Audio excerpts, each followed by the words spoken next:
First heart sound is S1 and second heart sound is S2. Gap between S1 and S2 is known as systole, and gap between S2 and S1 is known as diastole.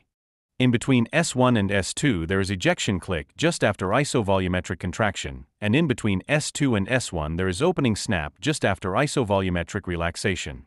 S3 seen in rapid ventricular filling and S4 seen in atrial systole. S1 is due to closure of mitral and tricuspid valve. S2 is due to closure of aortic and pulmonary valve. Ejection click occurs due to opening of aortic and pulmonary valve. Opening snaps as result of opening of mitral and tricuspid valve. S3 is due to rapid filling. S4 is due to atrial systole. Auscultatory area. Mitral areas is a fifth intercostal space on left side just medial to mid-clavicular line. Aortic area is second intercostal space on right side. Pulmonic area is on second intercostal space left sternal border. Tricuspid area is on fourth intercostal space left sternal border.